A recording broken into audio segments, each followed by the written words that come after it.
disappear. Far off the ground would come undone.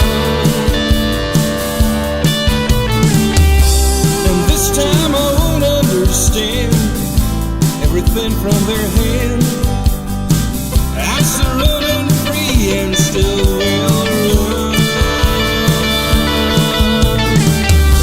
We're soaring high like eagles when the sun comes up.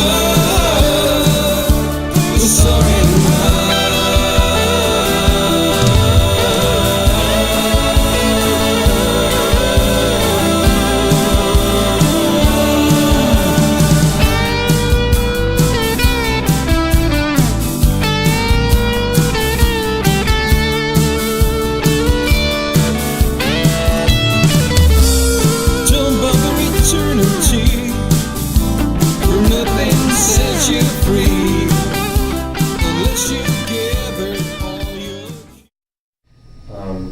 Can you tell about the initial circumstances that gave issue to form the constitutional sheriffs? There have been a number of issues that affect the citizens of our communities and our counties that caused myself and a number of sheriffs across the country to take more of an active role, not in just enforcing the law, but protecting our citizens' freedoms and ensuring their liberties.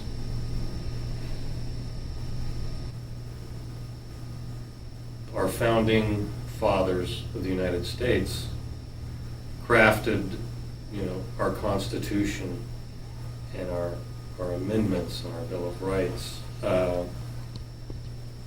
to guarantee very specific liberties and freedoms. And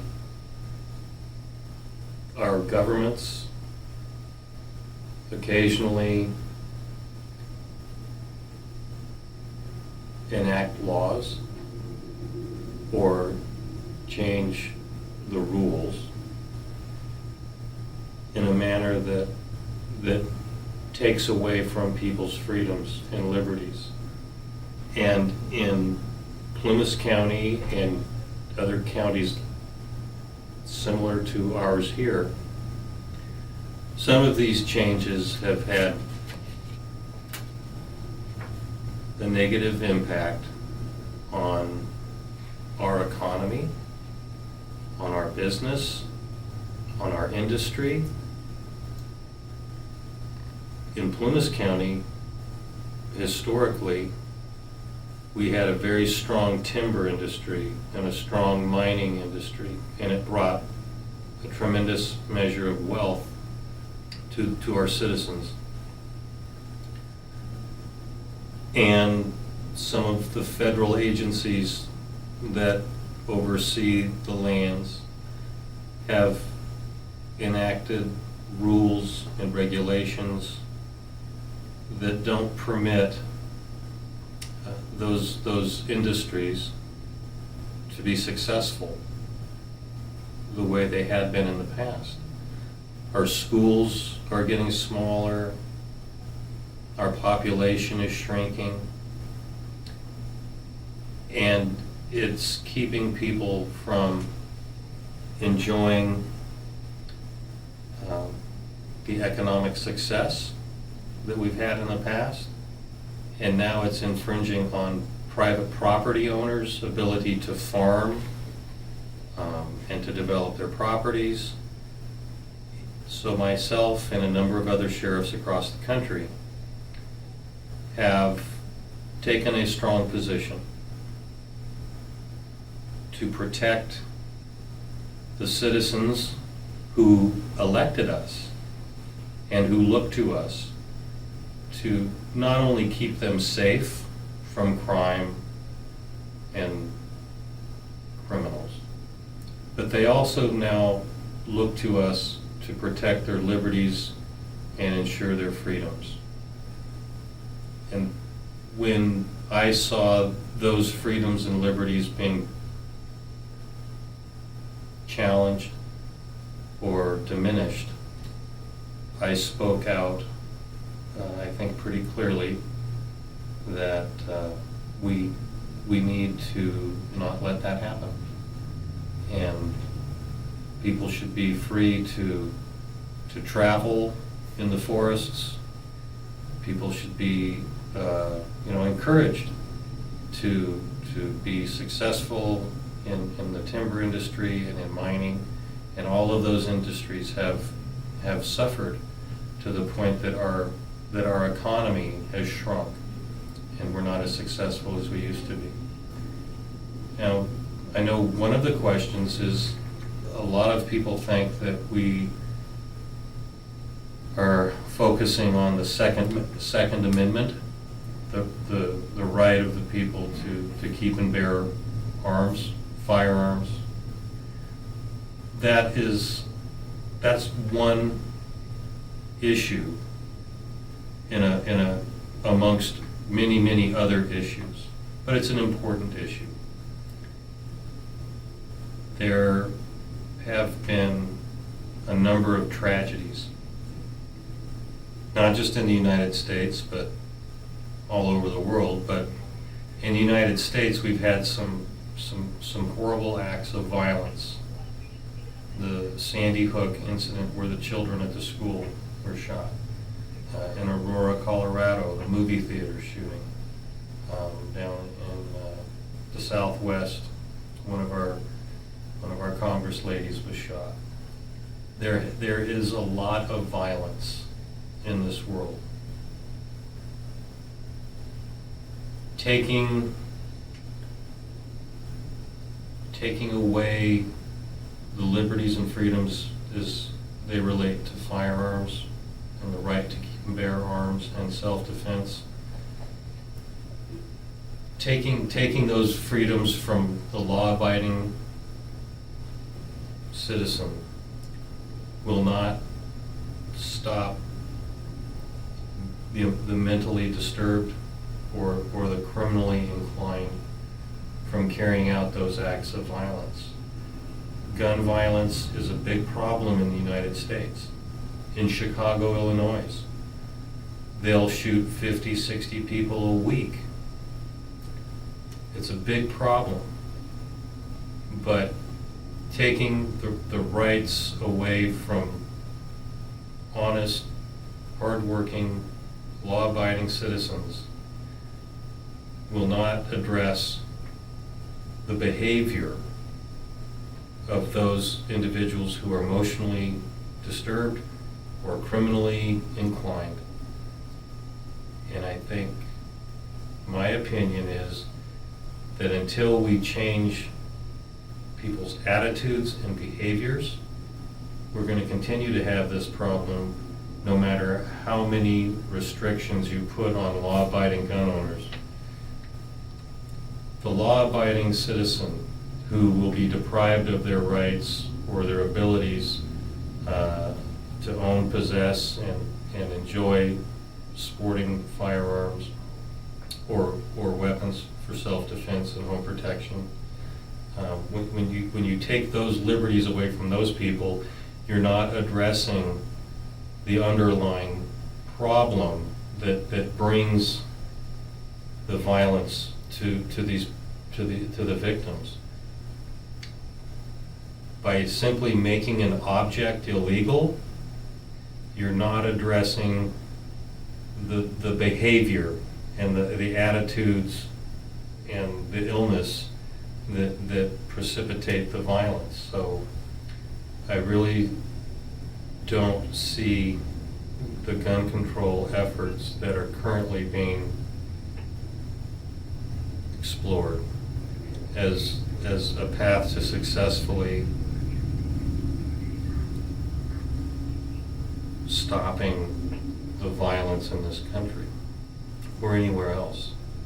You have to look at behaviors and the mental illness and some of the root causes of these behaviors. It's not the object, it's the person and the illness or the dysfunction that they suffer from that causes this.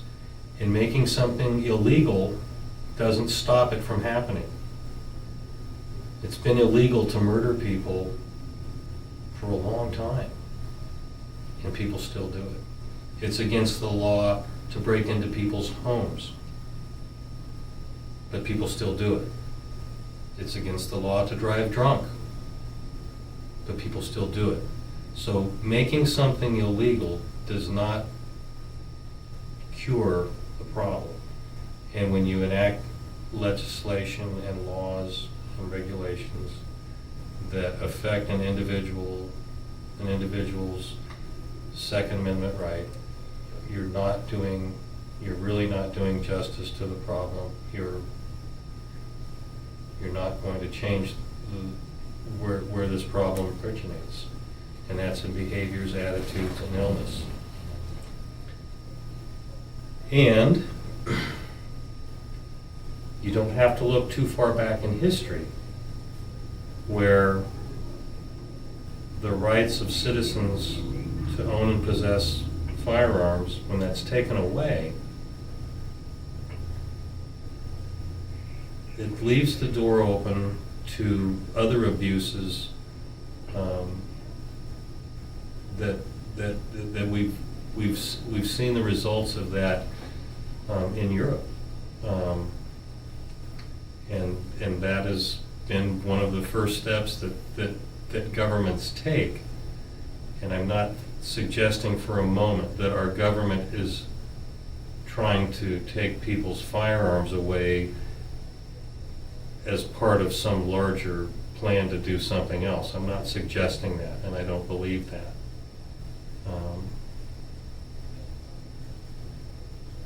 But there can be unintended consequences when you start changing some of the fundamentals that this country was built on. And the Second Amendment is very, very important. I've said it's the Second Amendment for a reason. It's just below the freedom of speech, freedom of religion. It's that important. They didn't make it the 9th or 10th. They made it the second one because it's a very, very important principle upon which this country was founded, and it's a freedom and liberty that I think needs to be safeguarded. And when you consider the direction that our government occasionally is headed down, where instead of expanding, granting greater freedoms, granting greater liberties, they're shrinking our freedoms and they're shrinking our liberties. And if that continues, where are we going to be left, in 20, 30, 50 years? We're very regulated, from the kind of fuels we can put in our car to the kind of foods that we can eat, and you name it. There's a regulation from the government that impacts so many aspects of our lives. I would like to see government be smaller and our freedoms larger. And a lot of sheriffs throughout the country, throughout the United States and throughout the state of California, feel the same way.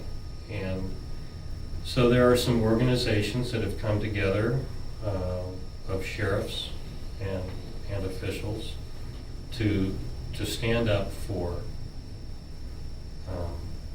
the founding principles, the cornerstones that this country was built on. It was an interesting experiment back in the late 1700s. But those documents, our Constitution, our Bill of Rights, they're a living document, and they're as relevant today as they were when they were written. And tampering with that or fundamentally changing that, I think, is a frightening proposition. And other sheriffs and law enforcement officials and other government officials that share that idea with me are coming together in organized groups. And I think people have been very supportive of us. Generally, people look at the sheriff or the police as people who enforce the law and arrest people who do wrong things, but now there's a greater emphasis on our responsibility to protect people's freedoms, protect their liberties, and that is a responsibility that we all take very, very seriously.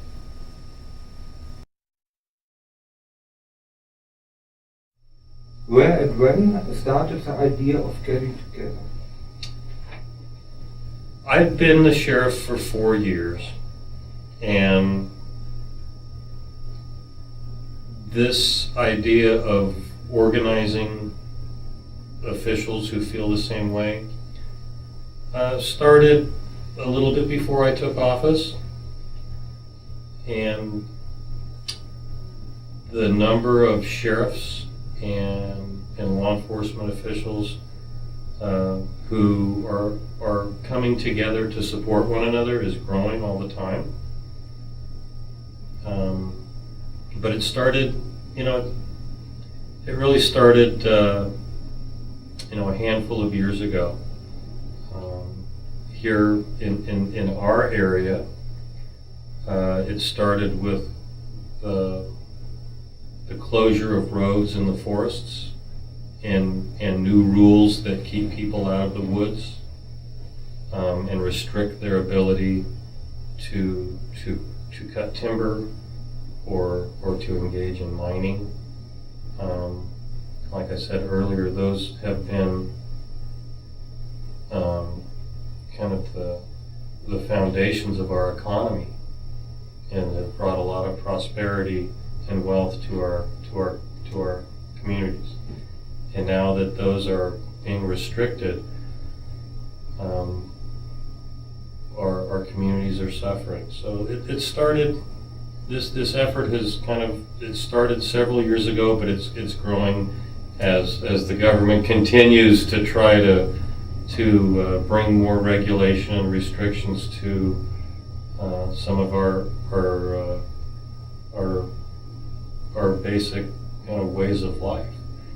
Agriculture, farming, timber, mining, those are all being heavily regulated and restricted by the government.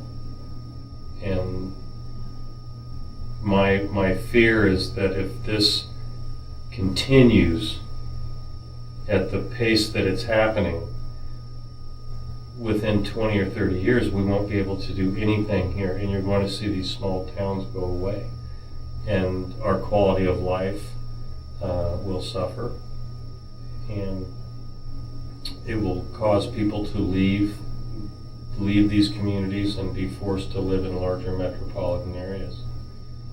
And as you've seen, as you've traveled, it's very pretty here. It's very beautiful. It's a very nice life that we have here.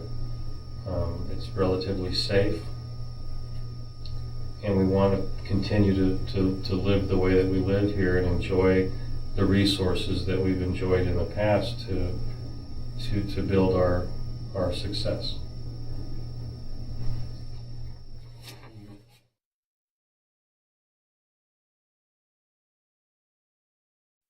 What was your personally triggering event to join the Constitutional Service?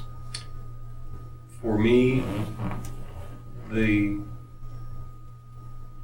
event, the action that caused me to become active in this was the United States Forest Service, which is a federal agency, part of the Department of Agriculture. They began restrictions on the public's access to public lands. For us locally, the forests, closing roads and restricting the public's access to public lands. These are public lands, and the public should be encouraged to enjoy them and to use them, and in doing so, develop a real appreciation for them. But when you restrict people's ability to enjoy, the public lands that really are the people's, then I think we have a real problem, and that's what caused me to become active in this.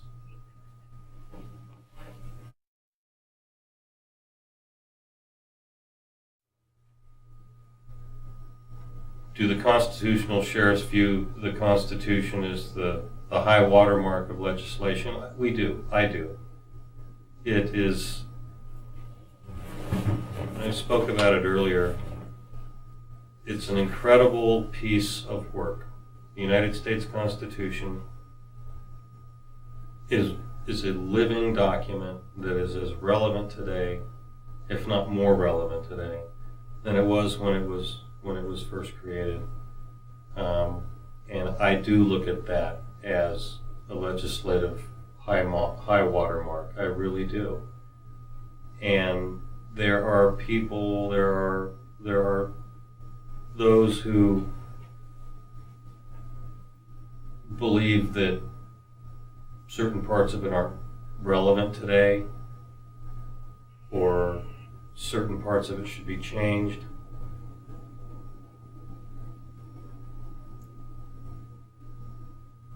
I think we can discuss and debate, but when you change the foundation,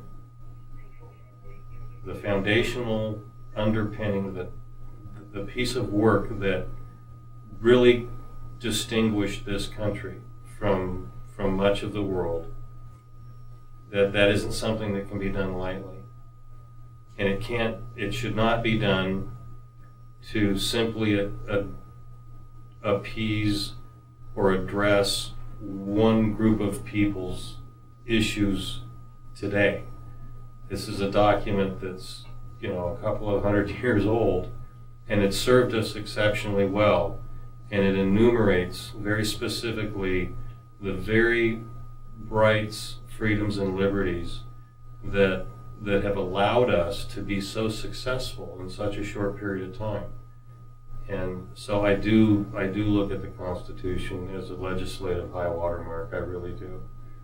They haven't come up with anything better since, and I don't think they're going to come up with anything better in the future. So it's a very special, a very important piece of work that has served this country very, very well for many generations, and we should not go about changing that to simply appease a perceived problem today. If we adhere to the principles, to the founding fathers, subscribe theories, and we stick to those freedoms and liberties, I think we can remain, a good, strong, prosperous country. And changing that is just not something we shouldn't do that without some real careful consideration.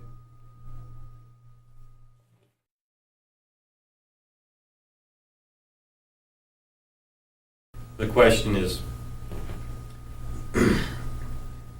the citizen a citizen of the county or state first, or is he a citizen of the United States first? And first and foremost, everyone is an American or a United States citizen. You can be from California, or you can be a Californian, but first and foremost, you're American. And what is unique about America and I said this in a speech a year or two ago.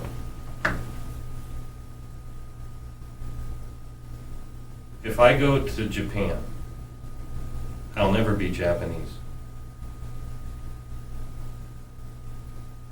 If I go to India, I'll never be an Indian. If I go to Africa, I won't be an African. But people from Japan, India, and Africa can come to the United States and they can be an American.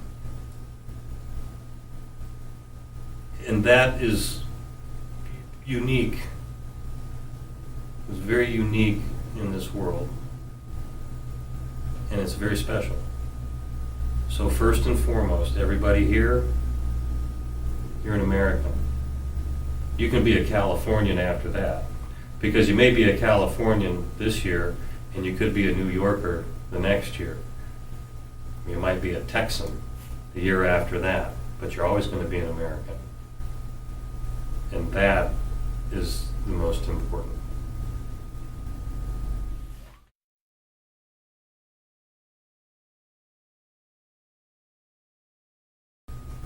Well,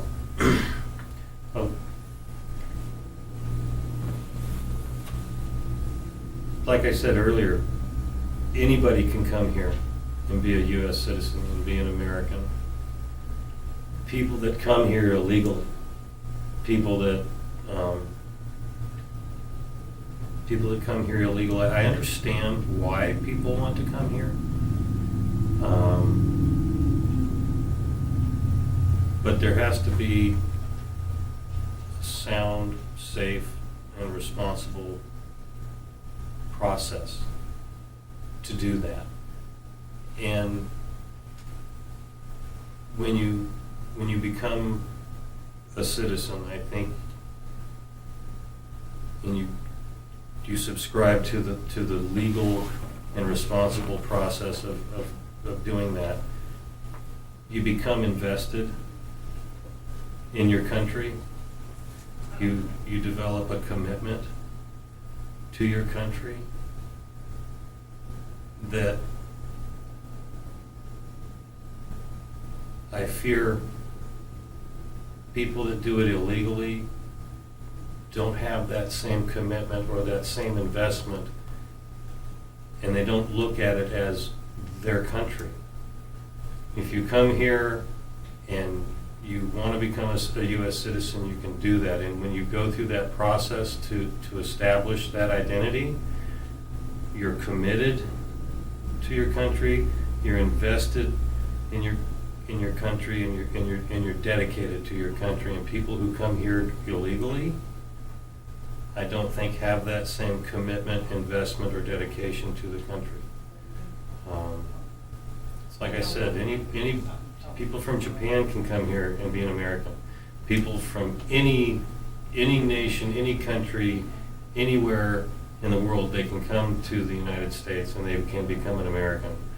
But you can't, I could never go to all of those different places and become, Japanese, Indian, African. That doesn't work that way. So it's a very unique set of circumstances, and when you go through the process and you make that dedication and commitment, I think it gives you pride and dedication to your citizenship.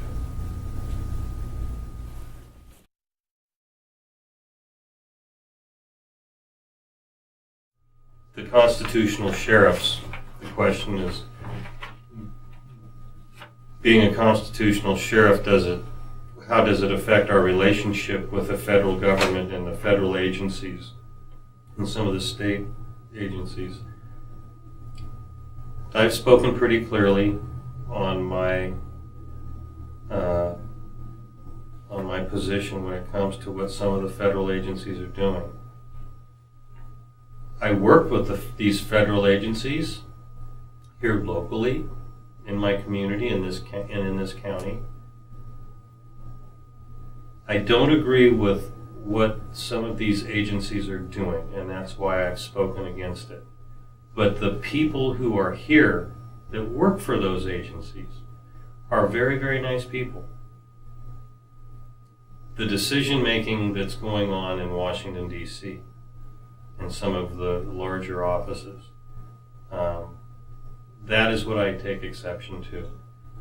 Working with the local representatives of those agencies, I get along with them very well, and I've known most of them a good portion of my life. I harbor no ill will towards them, and they're wonderful members of our communities. I simply don't agree with what their agencies are regulating and doing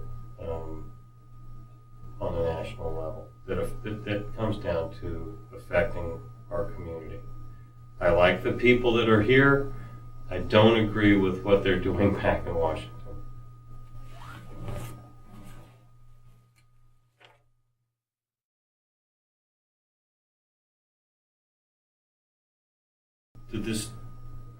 Did this change the way that my daily work is with these people in these agencies? In some ways, it's caused us to work more closely, because we've gotten to a point where everyone recognizes that we have a problem, and locally, a lot of the representatives from, say, the Forest Service have been very nice to work with, and they recognize that there are problems. So we actually work together more often. We meet more regularly. We don't always agree, but it's actually caused us to work more often and meet more often than we had in the past.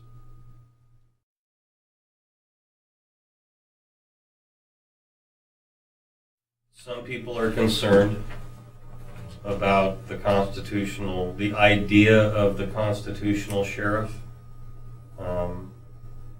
There are people who are openly critical of the idea of of sheriffs who are looked upon as constitutional sheriffs. The idea of being a constitutional sheriff is really simply subscribing to what is in our Constitution, subscribing to the oath of office that we take. This is new. A lot of sheriffs haven't done this in the past, so I think whenever something new develops, there may be some concern. There are those people who have a different political outlook that criticize or insult or marginalize our relevance or our significance. But every elected official should be a constitutional either sheriff or tax collector or district attorney or judge. You know, it's our Constitution, it's our republic, and it's our form of government that allows us to enjoy, and be blessed with the positions that we hold. And we need to really be aware of that. And we need to subscribe very sincerely to the foundational principles, the underpinnings that allowed this country to be so successful, and what gives us our freedoms and our liberties. And the fact that people oppose and are outspoken is a liberty and a freedom that they enjoy based on the very document that we're trying to defend, which is kind of interesting. Are some of our harshest critics would do well to appreciate the fact that the very freedoms and liberties that allow them to voice their opposition are based in the document and the principles that we're trying to defend. So it's interesting.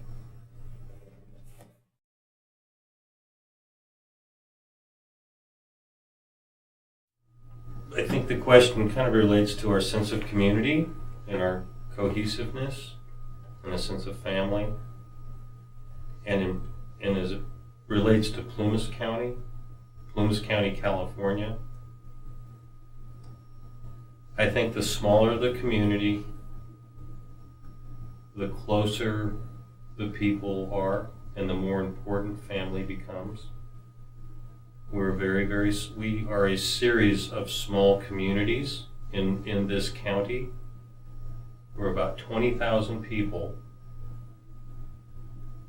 in a very good-sized county. We're almost 3,000 square miles. But we only have 20,000 people, and we have small communities, and family is very important. And as times become more challenging, we are blessed with our communities coming together closer, more cohesive, working together, and family is a very, very important part of that. I know my family, I live just down the street from my parents, who still live in the house I grew up in. I live at the end of the street. And family is very, very important, and community is very, very important. And that closeness is unique to small communities. And that's one of our good fortunes here.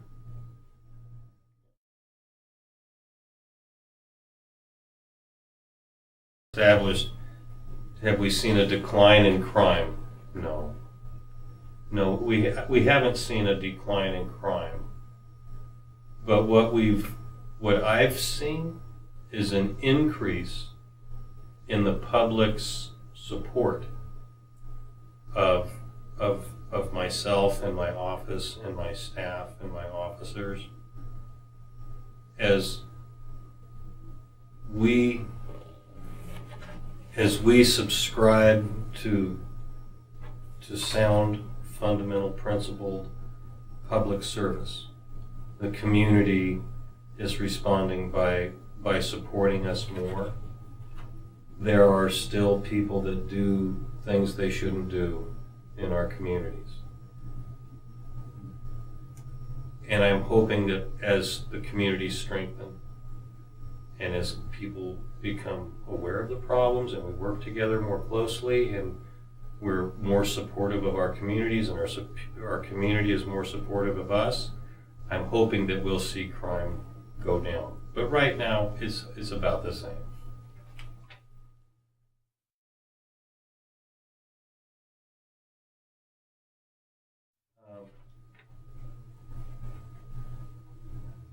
I can imagine, and I'm pleased to know that people in Germany, and actually I've heard from people in England and New Zealand, and as well as Germany, that people share the same concerns that I do, and that the sheriffs in California throughout the country have. The world's a smaller place today. We communicate politically, the lines are becoming more blurred, and I think the basic issues of liberties and freedoms and prosperity and success, those issues that are so close to my heart, I know are close to your heart in Germany as well. So we share the same concerns because these are some of the real basics of our lives in terms of freedoms, liberties, the ability to be successful and pursue the happiness in your life and be safe and secure in where you live. Those are concerns and interests that we share no matter what country you live in. And as we see our countries kind of doing some similar things in terms of regulations and restrictions, it doesn't surprise me that people in Germany, for example, are just as concerned about it as we are here in the United States. And because we can communicate so much more effectively now than we could even 20, 30 years ago, I think this is a situation where technology is allowing us to share ideas and offer support to one another much more effectively than we've ever been able to do in the past. So I'm glad to know that there are people, that a lot of people in Germany are looking at some of these issues with the same degree of concern that we are, because we're looking at a lot of the same issues, a lot of the same problems.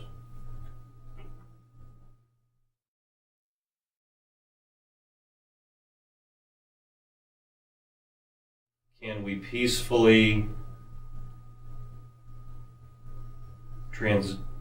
make the changes that need to be made from community to community and from maybe the local level to the state level or the local level to the federal level? Can we make these changes peacefully?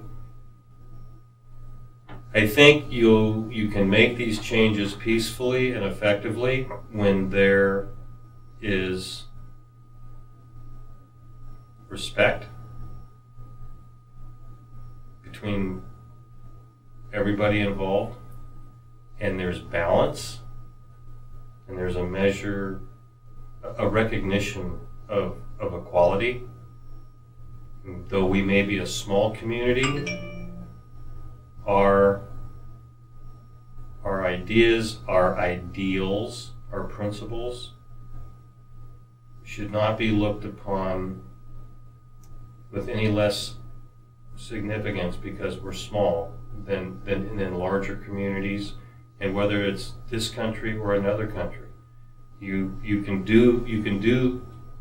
can come to the answers and the solutions that we need when there's equal respect and a balance of authority. When one side is looked upon as weaker or less valuable, the other side, we've seen through the ages, that opens the door to a lot of abuses. And to keep things on balance, everybody has to be respected, and there should be no fear, and there should be no violence. But things need to be fair and equal, and there needs to be a measure of respect, regardless of if you're a federal agency dealing with a local small town, they need to have the respect that we deserve. There needs to be respect and balance there, so that there aren't abuses. You don't have one ganging up on. You don't have the big guy beating up on the little guy. The little guy needs to be just as strong as the big guy, and that way we can have I think some peaceful resolution to these issues that have become so important to us. And those are our freedoms, our liberties, and subscribing to the ideals that have allowed all of us here in the United States the opportunities that we've enjoyed to be successful and happy, and that everybody throughout the world should be able to have. And I'm thrilled to have you guys here. It's wonderful to see you. Hello to everybody in Germany. Auf Wiedersehen. I'll see you when I come to visit.